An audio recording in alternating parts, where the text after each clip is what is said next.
Com as novas tecnologias, avanços científicos e da medicina, surge um novo campo na área do direito, o biodireito.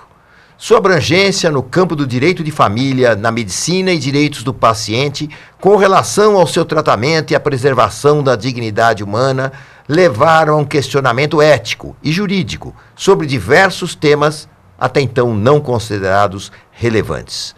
Como deve ser a postura de profissionais da saúde diante da morte iminente de seu paciente? Por outro lado, de que forma não ideológica ou religiosa deve ser tratada a questão do aborto no Brasil? E o que podemos esperar do direito diante das nossas modalidades de família? Nossa convidada de hoje é a professora doutora Adriana Maluf, com cerca de 14 livros publicados, alguns em parceria com seu esposo, Dr. Carlos Alberto Davos Maluf. Ela também organiza e ministra cursos de biodireito e bioética. Doutora Adriana, eu vou dar o nome inteiro da doutora Adriana, embora segue no Facebook, no site dela é doutora Adriana Maluf, mas eu prefiro dizer que o nome dela completo é Adriana Caldas do Rego Freitas Davos Maluf, um sobrenome ilustre de nome de rua aqui em São Paulo. Doutora Adriana, prazer em tê-la conosco. Eu sei que a senhora escreveu aqui também, junto ao Dr. Carlos, os seus próprios livros, são mais de 14 livros escritos. A senhora que é professora também, assistente do Largo, da Faculdade de Direito Civil do Largo São Francisco, também foi professora da Faculdade Metropolitanas Unidas e hoje ministra cursos de biodireito e bioética. Aliás, o que é biodireito e bioética, doutora Adriana? Olá, Raul, boa tarde. Doutor Raul Jafé, muito obrigada pelo convite. Muito honroso de estar aqui no seu programa na tarde de hoje. Eu, de fato, sou estudiosa do tema do biodireito, da bioética há muitos anos, e ele é um ramo novo do direito. Eu digo novo porque ele surgiu mais recentemente do que outros ramos que vêm da antiguidade, e ele é um ramo do direito que está ligado especificamente às questões da vida, da saúde. Ele é um ramo do direito público que mescla elementos de outros ramos do direito civil, do direito penal, do direito internacional, do direito constitucional, aí do direito médico, do direito ambiental. Ele é um mix de várias outras áreas do direito e ele tem que regular, Raul, os problemas que a biotecnologia, que é uma área também nova da ciência, trouxe para a vida moderna. Quer dizer, a biotecnologia, ela se implementou aí no século XX e XXI, com o desenvolvimento de outros medicamentos, o desenvolvimento da penicilina, a descoberta dos grandes UTIs, da instrumentalização toda da medicina, da saúde. Teve um grande apogeu, um upgrade aí no tratamento médico dos pacientes, através da antibiótico terapia, etc., criou uma série de situações novas que uma ética hospitalar tem que debater. Então, fazendo já um link com o que o Dr. Raul já perguntou, como é que o médico vai administrar aquela pessoa, aquele paciente, diante de toda a gama de infraestrutura que ele tem hoje? Então, alguns elementos trazidos para a baila, para esse universo do biodireito, são o direito da autonomia do paciente, um direito personalíssimo. Hoje em dia não se põe a mão em ninguém sem a sua expressa autorização. Exara-se um termo chamado consentimento informado, assinado pelo seu próprio paciente ou pelo seu representante legal em caso de impossibilidade do mesmo, e a partir dali os tratamentos são todos implementados de acordo com a biotecnologia vigente. É claro que existem exceções para a regra, por exemplo, um paciente em emergência médica, um paciente socorrido na rua, não tem ali alguém para exarar um consentimento, é dever do médico, dentro da sua expertise profissional, dar o primeiro, o segundo atendimento para buscar, antes de mais nada, perquirir a saúde, a conservação da vida daquele paciente. Só uma coisinha. Antes de só continuar, só já deu essa palhinha, eu quero apresentar também quem está nos acompanhando hoje. A senhora vem acompanhado do filho, que também é bacharel em Direito, mas que hoje está se derivando para a carreira de escritor. Ele que já participou de concurso de poesia, hoje está como um escritor, né? E por uma grande editora, que é a editora Chiado, uma editora internacional de Portugal. Portanto, o livro dele A Liga dos Corações Puros, A Chama. César Dabos, é um prazer tê-lo conosco. Obrigado. Estamos aqui divulgando o seu trabalho, o seu livro, né? E vamos tocando aqui, né? O livro aqui, ó, César Dabos, A Liga dos Corações Puros, Chama, da editora Chiado, né? E é um prazer tê-lo conosco. Eu queria que você desse só uma palhinha sobre o livro, do que ele trata, e porque eu estou vendo que é um livro bastante grosso, 480 páginas, eu sei que realmente será em breve adotado em todas as universidades de filosofia. Basicamente, o livro consta sobre o quê? É bom estar aqui. Obrigado por me expor. Bem, a ideia fala de misticismo com meditação, com chakras, numa história esotérica, tem um tanto de esoterismo, envolve muita filosofia, ficção científica. Foi o briefing que eu vi assim do livro, sem entrar exatamente nele, né? O público que você pretende atingir com esse livro? Então, tipo, dos 15 até uns 30 anos vai, porque não é uma ideia assim tão fácil que um menino de 12 entenda, nem 10 anos. Talvez quem já for mais velho, talvez entenda. Então, público jovem. Então eu acho que o meu público, assim, ele não é nem tão jovem, tipo 10 anos, mas nem tão velho como tipo 70 e tal, mas eu acho que todos vão achar interessante, apreciar esse gostar dessa ideia de ter só uma faixa etária. Não é bom. Você quer atingir um público uma ideia cara aberta, maior e específico. Mas também temos, olha, complementando essa família extraordinária, ele que já nos deu, sempre que vem aqui dar uma aula de direito civil, ele que é professor de direito civil, catedrático do Lago de São Francisco, que tem vários livros escritos também, que é um homem, inclusive alguns dos livros que ele tem, curso de direito de sucessões, introdução ao direito civil, são apenas alguns dos livros que o professor Carlos Alberto Dabos Maluf escreveu ao longo da sua vida. Ele que já participou, inclusive, do Código Civil, na época, né, o deputado Ricardo Fiuza, ele foi parte da comissão. Eu estava folheando esse livro hoje mesmo, lendo todos esses aspectos. O doutor Carlos é uma figura ilustre, esposo da doutora Adriana e pai do César, portanto, uma família ilustre que muito nos honra com a presença. Inclusive, eu queria, doutor Carlos Alberto, que o senhor participasse também do nosso programa, emendando. O senhor também é um especialista nessas áreas todas, e dele como grande estudioso, porque eu quero voltar com a doutora Adriana, nessas questões. Doutora Adriana, essa questão falamos de pacientes, muitas vezes em estado terminal, entra aquela história da eutanásia, ortotanásia, isso faz parte, hoje é colocado dentro do que é chamado biodireito, bioética? Sim, Raul. Essa questão toda está dentro do capítulo de terminalidade da vida, onde, justamente, através do desenvolvimento da antibiótico terapia, das terapias, conseguiu-se trazer para o universo dos transplantes a necessidade de determinar o momento da morte. Então, o momento da morte, ela não é um momento fixo, mas ela é um processo de morrer, e a morte hoje é considerada o quê? Não a parada clínica do coração, mas o total encerramento da atividade cerebral. Por isso, a eutanásia, que é chamada aquela morte piedosa ou caridosa, no Brasil, na legislação brasileira, ela é uma prática criminosa, porque ela consiste em que alguém vá subsidiar a morte de outro, mesmo por caráter piedoso.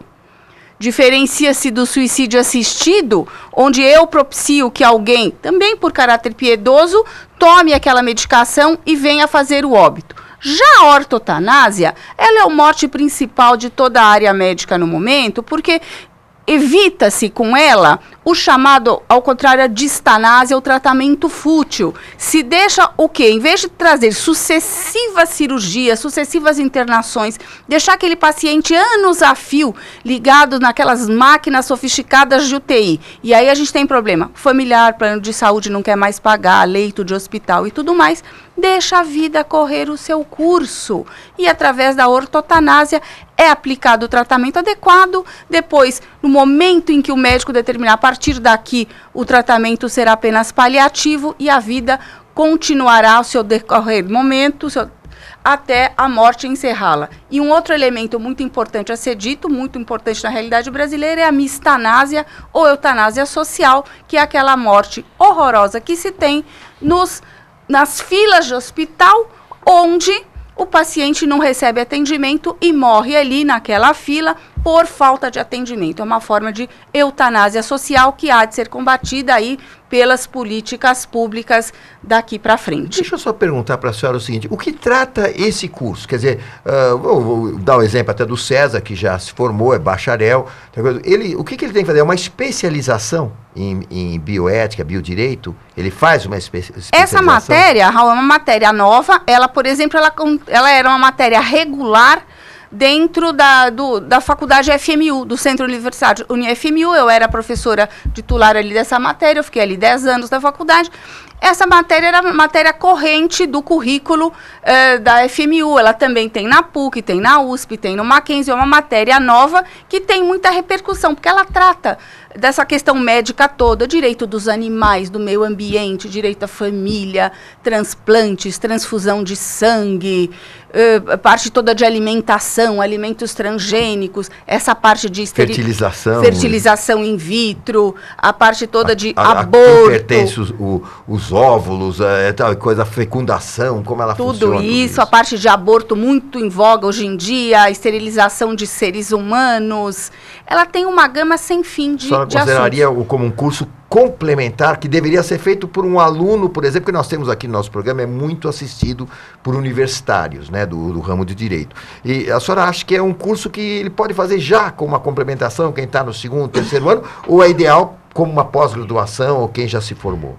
Tem para o gosto, digamos assim, tem para o gosto do freguês, para o interesse do freguês. Ele é um curso ministrado na graduação de Direito, ele tem matérias na faculdade de Psicologia, ele pode ser feito a nível de pós-graduação, e ali tanto lato sensu como estrito sensu, e tendo em vista que eu, modéstia à parte, posso dizer, eu era muito requisitada para TCC, porque a juventude se interessa demais pelo tema, eu lancei um curso online, estou divulgando um curso online da matéria ministrada por mim, exclusivamente por mim, que se chama Jornada do Biofuturo. Ele será um curso totalmente online, com aulas expositivas, perguntas e respostas e distribuição de material didático para os interessados no tema. E é um curso interessante que ele serve para advogados, para médicos, psicólogos, enfermeiras, sociólogos e interessados em geral, porque todo mundo passa por essas questões. Quem não tem aí uma inseminação artificial em vista, quem não tem um parente numa UTI, quem não sofre um problema com um cliente nestas áreas de atendimento médico, plano de saúde, responsabilidade civil de médico, de nutricionista, de enfermeiro, um problema com os animais, um problema de fazendas, aí arrendada plantação, alimentos transgênicos e tudo mais. O biodireito é uma matéria que está muito em voga, um campo muito novo do direito, por isso que eu reforço. Eu fiz um curso online em 10 aulas, em 10 módulos, específicos para todos aqueles que tenham interesse na área. Quer dizer, quem quiser pode ir no site www.adrianamaluf.com.br, que eu vi lá que tem inclusive um e-book. Sim. Que pode baixar para que você tenha uma noção geral do que trata o curso. Seria isso? Seria isso, e eu tenho a minha página no Facebook, Adriana Maluf, e também no Instagram, Adriana Maluf, para acesso e conhecimento deste curso. Então, ele pode ser feito em vários níveis. Esse curso está sendo muito interessante, porque é basicamente a matéria que eu ministro também nas universidades para advogados, e aqui será para o público em geral, advogados, médicos, operadores do direito, psicólogos e público em geral. Até eu queria abordar, porque no programa anterior que a senhora esteve, causou uma polêmica muito boa, aquela questão do namoro e da união estável. Aí a Thaís aqui da Consolação ligou aqui para a produção do programa e queria que a senhora continuasse abordando esse tema. Ela queria saber o seguinte: quando dos membros do casal, seja lá qual for o casal, por exemplo, tem mais posses do que o outro, ou seja, a mulher é mais rica que o namorado é mais rico, e eles querem ter um relacionamento, como a senhora explicou na outra vez, mas que isso não cause consequências para os bens, né, de cada um. Todo mundo tem aquela famosa brincadeira, né, que na época do namoro é meu bem e depois é meus bens, né, aquela famosa brincadeira. No caso, então, se assustaram, porque agora já existe o contrato de namoro. Nós tínhamos o contrato de casamento. Agora tem o contrato de namoro. Como é que a gente está começando a sair com uma moça, a moça está começando a sair com um rapaz, aí, olha, o negócio, que bom, vamos namorar, vamos, mas vamos assinar um contrato? Como é que é isso? Como é que funciona isso na prática? Tem funcionado? Você já tem visto isso? Veja, Raul, eu folgo em dizer que hoje em dia a gente vive a era da contratualização da família. Tudo é contrato. O casamento, ele é um contrato, embora um contrato especial de direito de família, ele é um contrato. A união estável, para que não tenha maiores problemas comprobatórios, é feito o contrato de união estável. Aí você já coloca a data e pode se instituir até um regime de bens diferente do regime legal, que é da comunhão parcial de bens.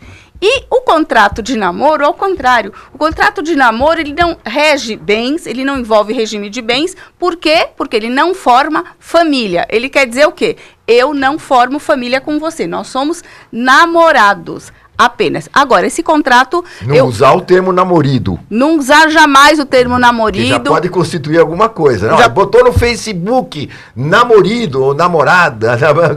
Tem... Bom, é mais para mulher, porque não tem namo-esposa, né? Só namorida. Namorida, não tem, né? Realmente, essa seara de rede social, de postar tudo e mais um pouco em Instagram e Facebook, é muito da mulherada. Esse universo da mulher, quer dizer, eu fico me perguntando, quer dizer, qual é o valor de alguma realização sem que o outro veja. Então, eu costumo dizer para os meus clientes, não use esses termos, não use esse neologismo, não poste muita coisa em Facebook, seja mais discreto, tira essa história da visibilidade um pouco da sua vida, dá uma marcha ré em WhatsApp, em Facebook, Instagram, quando você está conhecendo um rapaz ou uma moça e colocando. Porque no contrato de namoro, ele tem uma eficácia aí um pouco frágil, porque se... ficarem presentes elementos comprobatórios de uma união efetiva, ele não tem eficácia legal, ele cai por terra tudo aquilo que foi assinado ali. Eu vou aproveitar e emendar com o doutor Carlos Alberto, aproveitando ele, nosso grande mestre, com o qual a doutora Aliana escreveu vários livros em conjunto. Doutor Carlos, vamos falar também, seguindo isso aqui, a sucessão do cônjuge e do companheiro. Agora, como nós já falamos aqui, existe até mesmo contrato de namoro. Como é que nós falamos como é que está essa questão da sucessão do cônjuge, do companheiro, principalmente depois da mudança no Código de Direito Civil? Antes do professor, vou pedir desculpa da palavra, veja a importância, Raul, porque se qualquer namoro for união estável, amanhã eles vão pedir uma herança, porque a união estável não tem idade para se fazer, nem namoro. Eu posso namorar com 90 anos, com 80 anos, eu posso namorar numa UTI, eu posso namorar onde eu quiser. Agora, com a palavra, professor Maluf. Raul, veja bem, o Código Civil de 2002 fazia muito bem a distinção entre casamento e união estável. De repente, isso vigorou durante 16 anos, de 2002 a 2017. O ano passado, questionou-se isso no Supremo Tribunal Federal, da constitucionalidade ou não do artigo 1790 do Código Civil, equiparando, então, num voto, um voto onde houve até divergência, não houve unanimidade, houve divergência de alguns ministros, um deles do Dias Toffoli, dizendo que não poderia haver equiparação, porque o legislador quis fazer a distinção entre o casamento e a união estável. Infelizmente, o Supremo entendeu que deveria haver equiparação, dizendo que era inconstitucional o artigo 1790 do Código Civil, dizendo que todos são iguais perante a lei, porque entendeu o Supremo, há um ano atrás, que feriria o princípio da isonomia, de que todos são iguais perante a lei. Só que, na realidade, o legislador de 2002 sabia o que queria e fez bem. Fez bem. Eu critico essa decisão do Supremo, melhor se tivesse mantido essa distinção, porque, como disse a professora Adriana alguns minutos atrás, na realidade, isso vai dar margem a uma série de pleitos por parte daquele que, então, tinha, às vezes, um namoro, que poderia ser qualificado, ou então que se discute se seria união estável, para dizer, não, mas isso agora vai se equiparar ao casamento e vou disputar a herança assim, como se casado fosse. Então, a meu ver, essa decisão do Supremo Tribunal Federal andou na contramão. A meu ver, melhor seria se mantivesse a constitucionalidade do artigo 1790, dizendo que o que eu quero é o casamento, o que eu quero é uma união estável, porque são coisas diferentes, não são coisas iguais. Eu não posso igualar as coisas, porque o casamento é o casamento de duas pessoas que fazem habilitação e tal. A união estável não, a pessoa sempre quis viver em união estável, às vezes cada um na sua casa, diferentemente do casamento que necessariamente teriam que estar morando juntos. Em princípio, essa seria a regra. Então, por que fazer então, não fazer a distinção, quando, na realidade, misturou uma coisa com a outra? Então, a meu ver, foi infeliz o Supremo ao dizer que é da constitucionalidade. Isso são os ministros que optaram por isso, são ministros mais adeptos a esse modernismo do direito de família, ao direito de família. Então, até fazer uma colocação, é como aquela questão da faxineira, né? Até 2 dias por semana não configura relação de trabalho de registro em carteira, mas que 2 dias já configura como funcionário. É mais ou menos isso, seria. Deixa eu fazer um link com a matéria da semana passada, Raul, quando foi perguntado aqui a importância de ser televisionado, porque viram que o Supremo, ele se ocupa de todas as questões constitucionais, não é só política. Agora ele ficou focado na política, porque a gente está vivendo essa hecatombe política aqui no nosso país. Mas ele se ocupa dessas questões de ordem pública de família, por isso a importância de saber como é que está pensando a sociedade, como agora a gente tem, já tivemos na minha matéria de biodireito, a questão do julgamento das células-tronco e utilização desse material de embriões, já tivemos a questão da antecipação terapêutica do parto, chamado aborto do feto anencéfalo, e agora nós temos a extremamente polêmica questão do aborto, se ele deve ou não deve ser legalizado. Feita uma pergunta... Só uma pergunta, isso aqui não devia nunca ser uma matéria para o Supremo Tribunal, isso aqui é uma questão que devia ir a plenário de Congresso, na minha ótica, né, deveria ser convocado um plebiscito como foi feito em outros países, né, porque existe, independente das paixões que envolvem a questão do aborto, principalmente a questão religiosa, que é uma questão, o brasileiro ainda é um povo muito religioso, e a igreja realmente, as igrejas não só católica, evangélica e outras, são absolutamente contra o aborto, mas existe a questão também do direito da mulher, né, de decidir sobre o seu corpo. Tudo isso é uma questão que deveria ser amplamente debatida pela sociedade, né, através dos meios de comunicação, e talvez vir a plebiscito, como acho que está previsto na Constituição, a criação de um plebiscito para isso, não é mesmo? Assim que devia ter nascido a família, por exemplo, homoafetiva, como na ótica dos professores Miguel Reale e Tércio Sampaio Ferraz. Do segundo eu fui aluna, o primeiro eu fui apenas amiga e conheço muito bem a obra dele, duas figuras excepcionais. Primeiro tinha que ser feito um plebiscito, mudança de Constituição, e a partir daí passar a vigorar essa família, como foi em todos os países do mundo, na comunidade internacional, que tem o chamado casamento sexualmente neutro. Aqui, como não se aprova nada, o legislativo não legisla, houve o chamado ativismo judicial. No caso do aborto agora, está sendo analisado a ADPF, que é a Ação de Descumprimento de Preceito Fundamental, número 442, oriunda de um plebiscito onde grandes entidades médicas, acadêmicas, religiosas, políticas estão apresentando seus pareceres na pessoa de seus prepostos para trazer a opinião dessas entidades e do público. Então, por 38 votos a 17, quer dizer, de todas as entidades analisadas, 38 se posicionaram a favor da legalização do aborto e 17 contrária. Por quê? Porque quando se fala, é claro que é uma extremamente tudo é extremamente debatido, extremamente extremamente quase uma enquete, né? É uma enquete, uma pesquisa, muito delicado. não se discute nem a questão da vida do feto, porque ela existe, isso é inconteste, porque a vida inicia no momento da mistura do material genético e fecundação no útero materno, seja de forma natural ou artificial. Ali começa a vida, mistura do material genético junto com a nidação, que é a fixação no útero, ali começa a vida. Isso não se discute, mas o que está se discutindo é vida da mulher e vida considerada inserção, um conceito que eu defendo muito em biodireito. Vida é inserção, é contato com a realidade mundana. Então, esse parecer que vai ser exarado, sim, contrário ou a favor, está privilegiando a saúde da mulher como saúde coletiva, como direito à coletividade, principalmente se privilegiando a mulher carente, a mulher sem recurso, a mulher vítima de violência, violência doméstica, porque o estupro acontece do marido, do pai, do avô, do vizinho, do primo, nessas comunidades carentes. Acontece na rua, elas são sujeitas, são submetidas à realidade que uma mulher com mais recursos não é. Percebe? Então, você tem que se despir da questão religiosa. Eu sou ultra religiosa, venho de uma família antiga, que eu tive tia freira, primo bispo, primo monge, sou extremamente religiosa, privilegio, antes de mais nada, a vida humana em qualquer um dos seus níveis. Mas eu tenho que ter um olhar como bioeticista para a saúde pública, para a saúde coletiva da mulher. Este é o teor do debate no momento.